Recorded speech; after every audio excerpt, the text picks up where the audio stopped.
नमस्कार, आप देख रहे हैं अपना बिहार। मैं हूं आपके साथ विभा उपाध्याय। बागेश्वर बाबा धीरेन्द्र शास्त्री के आगमन को लेकर नौबतपुर के तरेत की महिलाएं भी उनके स्वागत में तैयारियों में जुट गई हैं। अभी से ही टोली बनाकर स्वागत गीत गाए जा रहे हैं। साथ ही घरों में मेहमानों को ठहरने के लिए इंतजाम किया जा रहा है। महिलाओं से बातचीत की न्यूज 18 संवाददाता रजनीश कुमार ने।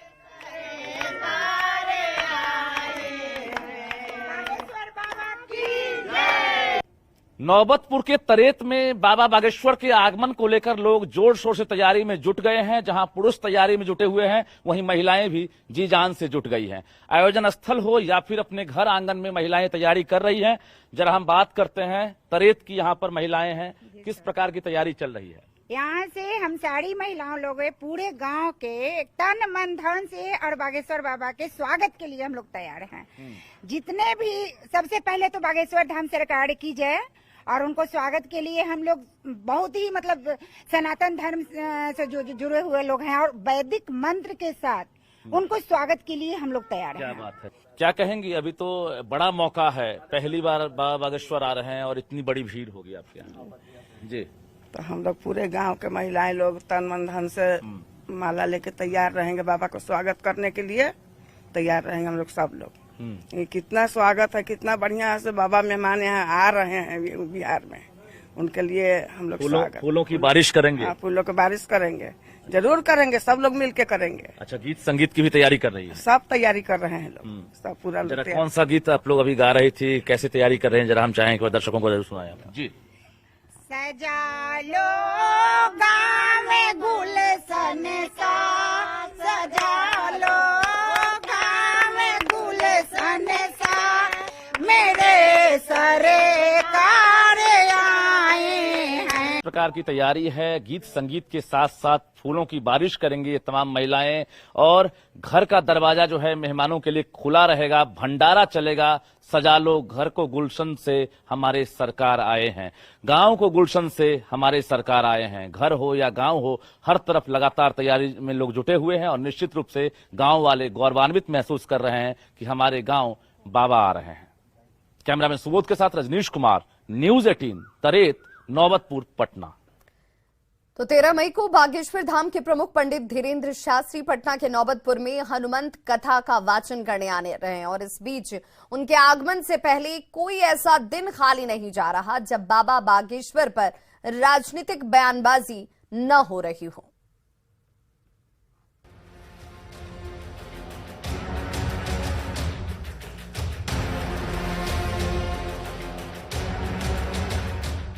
बागेश्वर धाम के प्रमुख पंडित धीरेन्द्र शास्त्री को लेकर सियासी तल्खियां रोज बढ़ रही हैं, और इसी क्रम में जन अधिकार पार्टी यानी जाप प्रमुख पप्पू यादव और आरजेडी के प्रदेश अध्यक्ष जगदानंद सिंह के खिलाफ मुजफ्फरपुर के सीजेएम कोर्ट में परिवाद दाखिल हो गया। ये परिवाद पंडित धीरेन्द्र शास्त्री के खिलाफ बयानबाजी को लेकर दाखिल किया गया है। इसी परिवाद पर प्रतिक्रिया देते हुए पप्पू यादव कहते हैं कि हाथी चले बाजार, कुत्ता भौंके हजार। तो धाम वाले बाबा पर कमेंट की, उसको लेकर आप पर आज केस हो गया। अच्छा, ये सब चीज चलते रहता है। अब हाथी चले बाजार, कुत्ता भूखे हजार।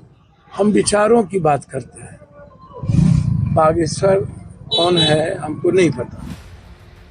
पप्पू यादव की माने तो वो देश के सिर्फ 1 या 2% संतों को ही मानते हैं। बाकी किसी पार्टी, नेता या पूंजीपति की बदौलत जिसकी मार्केटिंग होती है, वो उसका विरोध करते हैं। या किसी पार्टी और नेताओं के बदौलत और किसी पूंजीपति के बदौलत जिसकी मार्केटिंग होती है, और मार्केटिंग करके पुनः गरीबी का मजाक बनाया जाए, गरीब का मजाक बनाया जाए, और उसको भागवादी या भगवानवादी को सुपुर्द कर दिया जाए, मैं इसका विरोध। एक और बाबा बागेश्वर को लेकर विरोध के सियासी सुर हैं, तो दूसरी ओर बीजेपी पंडित धीरेन्द्र शास्त्री के समर्थन में उतरी हुई है। बीजेपी नेता शाहनवाज हुसैन कहते हैं कि अब तो देश से भी 370 हट गया, आने जाने पर रोक थोड़ी ही है, कोई भी संत बिहार आ सकते हैं। बिहार में सब आ सकते हैं, यहाँ तो अब देश में भी 370 खत्म हो गई, आने जाने पे रोक थोड़ी है, कोई भी संत है वो आ सकते हैं बिहार। बाबा बागेश्वर की लोकप्रियता, उनका बेबाक अंदाज और उनका दिव्य दरबार राजनीति को प्रभावित करने की क्षमता रखता है। उनके पीछे दिखता लाखों का संख्या बल बिहार में राजनीति को धर्म की धुरी पर घुमा रहा है। मुजफ्फरपुर से प्रियांक सौरभ के साथ भागलपुर से विकास कुमार सिंह की रिपोर्ट।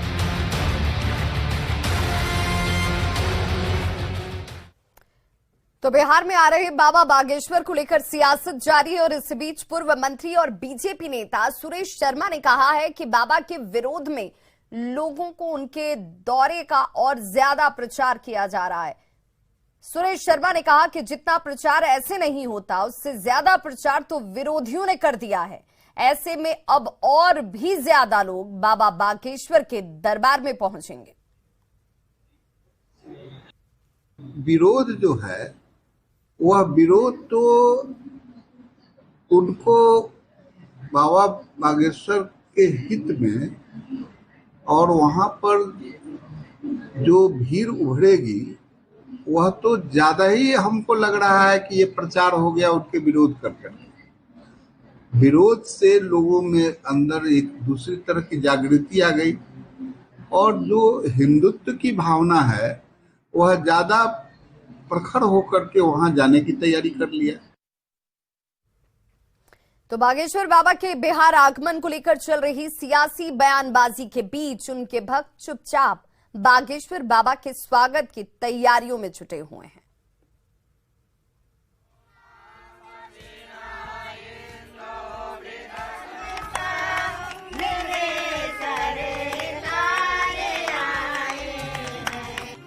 पटना जाइए बागेश्वर बाबा, दानापुर जाइए बागेश्वर बाबा, नेताओं के पास जाइए बागेश्वर बाबा, विपक्षी नेताओं के पास जाइए बागेश्वर बाबा। बागेश्वर बाबा उर्फ धीरेंद्र शास्त्री 13 मई को हनुमंत कथा कहने बिहार आ रहे हैं, लेकिन उससे पहले पूरा बिहार बाबामय हो गया है। जैसे जैसे बागेश्वर बाबा के बिहार आगमन की तारीख करीब आती जा रही है, वैसे वैसे बागेश्वर बाबा पर महागठबंधन के नेताओं और मंत्रियों के हमले तेज होते जा रहे हैं। कभी मंत्री सुरेंद्र यादव तो कभी प्रोफेसर चंद्रशेखर, कभी मंत्री अशोक चौधरी तो कभी कोई विधायक बाबा के खिलाफ मोर्चा खोले हुए हैं। अगर बिहार में आके आपका बेटी बहन के भूत के नाम पर नचाता है, माँ बहन को नचाता है, तो डूब मरो। महागठबंधन के नेताओं की ओर से बाबा के विरोध के बीच बाबा के भक्त चुपचाप बागेश्वर बाबा के स्वागत की तैयारी में जुटे हुए हैं। कहीं हाईटेक पंडाल के निर्माण का कार्य चल रहा है तो कहीं अस्थायी अस्पताल बनाया जा रहा है। वेद मंत्रों के उच्चारण के बीच स्वस्थ गान हो रहा है। बाबा के कार्यक्रम को निर्विघ्न बनाने के लिए समाज के हर तबके के लोग जुटे हुए हैं। हो या गांव हो, हर तरफ लगातार तैयारी में लोग जुटे हुए हैं और निश्चित रूप से गांव वाले गौरवान्वित महसूस कर रहे हैं कि हमारे गांव बाबा आ रहे हैं। बीजेपी के नेताओं तो खुलकर बागेश्वर बाबा के समर्थन में खड़े हो गए हैं। बीजेपी सांसद गोपाल जी ठाकुर का कहना है कि बिहार में ऐसा कार्यक्रम होगा जैसा कहीं आज तक नहीं हुआ है। हमारे देश में जहां जहां बाबा बागेश्वर का कार्यक्रम हुआ है उसमें नंबर 1 पर बिहार रहेगा। अब बाबा पर चाहे जितनी सियासत हो, बाबा भक्तों का दावा है कि वो विरोधियों पर भारी पड़ेंगे। न्यूज़ 18 के लिए दानापुर से रजनीश के साथ दिल्ली से अमितेश की रिपोर्ट। तो राष्ट्रीय पूर्वांचल महासंघ की तरफ से दिल्ली के तालकटोरा स्टेडियम में पूर्वांचल सम्मान समारोह का आयोजन किया गया और इस समारोह में बिहार बीजेपी के अध्यक्ष सम्राट चौधरी, केंद्रीय मंत्री गिरिराज सिंह, आरके सिंह, बीजेपी सांसद राधा मोहन सिंह, पूर्व मंत्री शाहनवाज हुसैन, सांसद और भोजपुरी फिल्म स्टार निरहुआ समेत कई सांसद और नेता मौजूद रहे।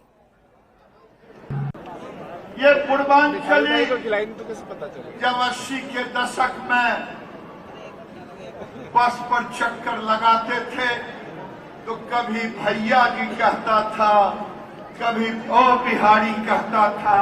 आज कृषि माई के लाल में दम नहीं है कि ये शब्द पुकार ले। आज बिहार, आज पूर्वांचल, बिहार दिल्ली के भाग्य को बदलता है। चाहे कोई मृग मारीच का हमें ठग ले जाए, चाहे कोई कर ले, लेकिन हम आज भाग्य को बदलते हैं दिल्ली का। हम लोगों ने दिल्ली को बनाया है और दिल्ली हम लोग के बिना चल नहीं सकती है, ये भी ध्यान रखिए।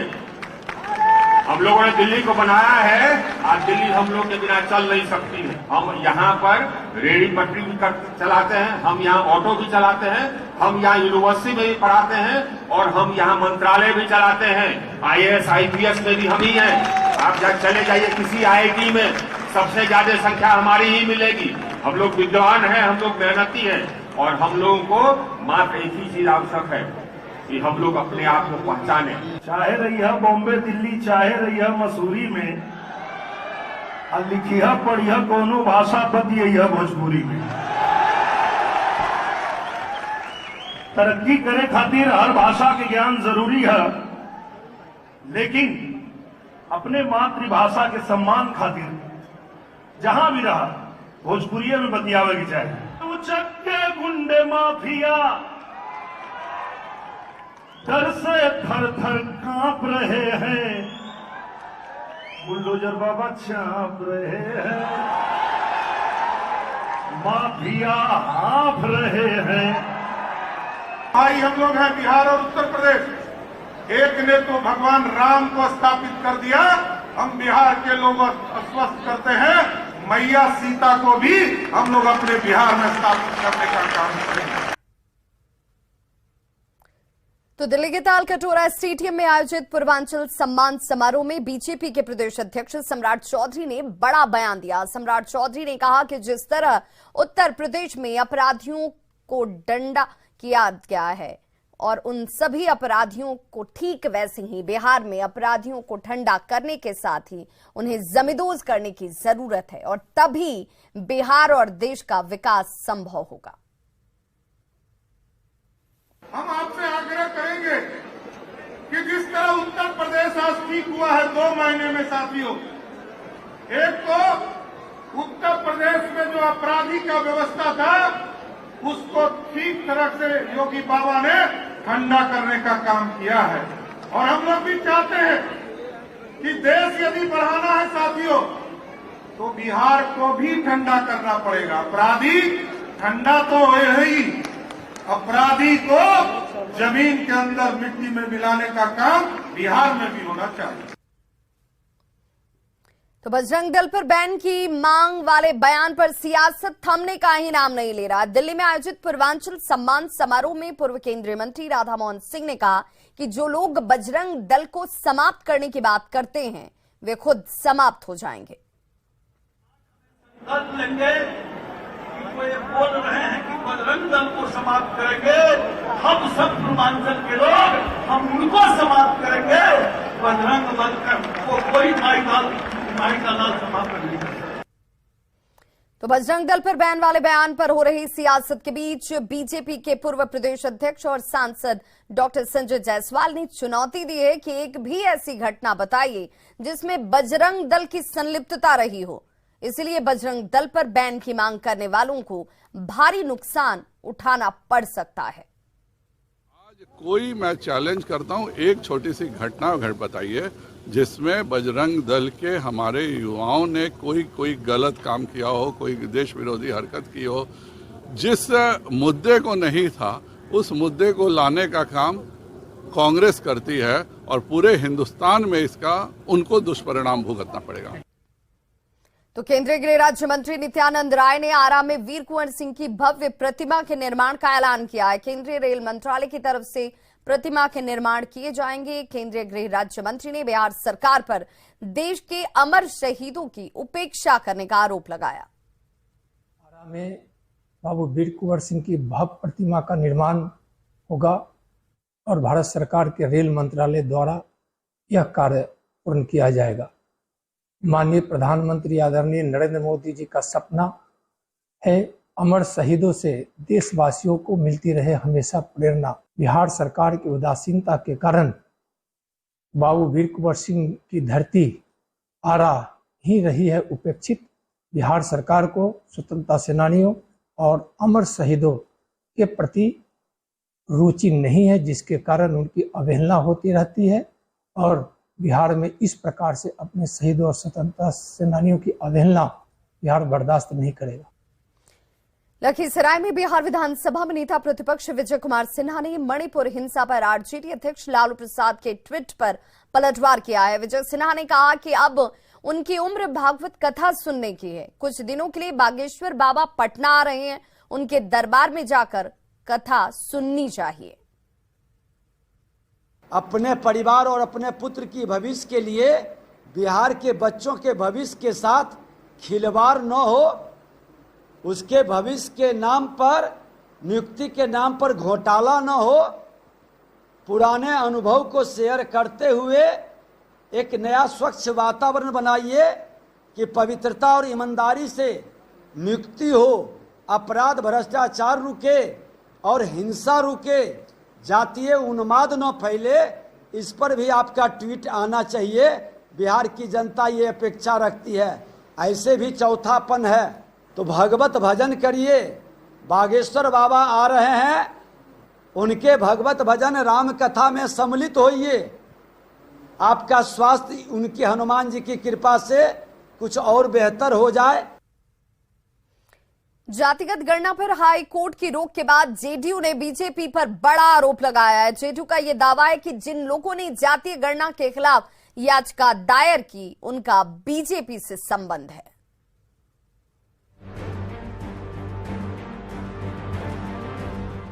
भारतीय जनता पार्टी का जाति गणना पर चेहरा बेनकाब। जातिगत गणना पर पटना हाईकोर्ट ने रोक लगा दिया है। हाईकोर्ट से लगी रोक के बाद जेडीयू बीजेपी पर हमलावर है। जेडीयू नेताओं पार्टी ऑफिस में प्रेस कॉन्फ्रेंस कर बीजेपी पर कई गंभीर आरोप लगाए। जेडीयू का आरोप है कि जिन लोगों ने जातिगत गणना के खिलाफ याचिका दायर की, उनका संबंध बीजेपी से है। Professor Kapil Kumar youth for equality जो सवर्णों को आरक्षण के खिलाफ याचिका दाखिल करता है, ओबीसी के आरक्षण के खिलाफ याचिका दाखिल करता है, और जो दस्तावेज मिले हैं, जो वीडियो मिला है, उससे ये पूरे तौर पर स्थापित हो गया कि भारतीय जनता पार्टी की राजनीति से इनका संबंध है। जातिगत गणना पर बीजेपी को घेरने के लिए जेडीयू ने प्रवक्ताओं की पूरी फौज उतार दी। जेडीयू प्रवक्ता नीरज कुमार ने बीजेपी से सवाल पूछा कि याचिका दायर करने वाली संस्था यूथ फॉर इक्वालिटी का बीजेपी के साथ क्या संबंध है। जेडीयू के आरोप पर बीजेपी ने पलटवार किया है। बीजेपी प्रवक्ता रामसागर सिंह ने कहा कि बीजेपी का इन लोगों से कोई संबंध नहीं है। यही नहीं, रामसागर सिंह ने सीएम नीतीश कुमार पर ही आरोप लगा दिया कि वो जातिगत गणना नहीं कराना चाहते। मेरा सीधा आरोप मुख्यमंत्री नीतीश कुमार के ऊपर है कि वो एक साजिश के तहत जातिगत गणना होने देना नहीं चाहते हैं। जेडीयू के हमलावर रुख से साफ है कि जातिगत गणना पर सियासत और तेज होगी। न्यूज़ 18 के लिए पटना से आनंद अमृतराज की रिपोर्ट। बिहार के ग्रामीण विकास मंत्री श्रवण कुमार ने बीजेपी के प्रदेश अध्यक्ष सम्राट चौधरी को मर्यादा में रहकर बोलने की नसीहत दी है। मुजफ्फरपुर में योजनाओं की समीक्षा के बाद श्रवण कुमार ने कहा कि सम्राट चौधरी एक पार्टी के प्रदेश अध्यक्ष हैं, लेकिन अनाप शनाप बयान देकर वे अपनी प्रतिष्ठा खत्म कर रहे हैं। वहीं 2024 और 25 के चुनाव में नीतीश कुमार को राजनीतिक तौर पर मिट्टी में मिला देने वाले सम्राट चौधरी के बयान पर उन्होंने कहा कि बीजेपी के लिए मिट्टी तैयार है, बस 2024 का इंतजार है। तो मिलाने वाले अभी नीतीश कुमार को 18 बरस से बहुत लोग आगे आ रहे हैं, तो जो लोग मिट्टी में मिलाना चाहते हैं खुद मिट्टी में मिलना चाह रहे हैं। 2024 जो है उनके और उनके पार्टी के लिए मिट्टी तैयार है, इंतजार 2024 का है। वहीं पटना आरजेडी कार्यालय में मिलन समारोह का आयोजन किया गया, जिसमें तमिलनाडु के पूर्व डीजीपी करुणासागर आरजेडी में शामिल हुए। करुणासागर का डिप्टी सीएम तेजस्वी यादव ने स्वागत किया। आरजेडी में उनके शामिल होने पर डिप्टी सीएम तेजस्वी यादव ने कहा कि करुणासागर के आरजेडी में आने से पार्टी को मजबूती मिलेगी।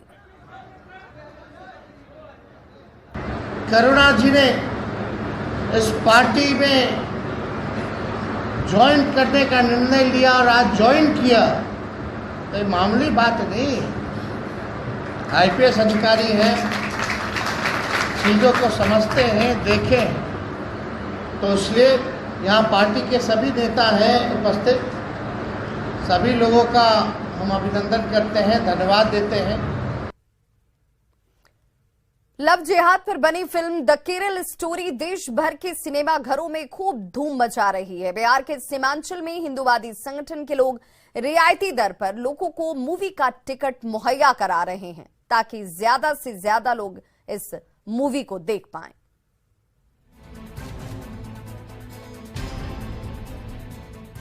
लव जिहाद पर बनी फिल्म द केरल स्टोरी, इस पर सियासी बहस जारी है तो दूसरी ओर रिलीज होने के बाद से द केरल स्टोरी देश भर के सिनेमा घरों में धूम मचा रही है। बिहार के सीमांचल में एक अलग ही रंग देखने को मिल रहा है। कटिहार में विश्व हिंदू परिषद और बजरंग दल जैसे हिंदूवादी संगठन गरीब हिंदुओं, खासकर युवतियों को जागरूक करने के लिए इस फिल्म को देखने के लिए प्रेरित कर रहे हैं।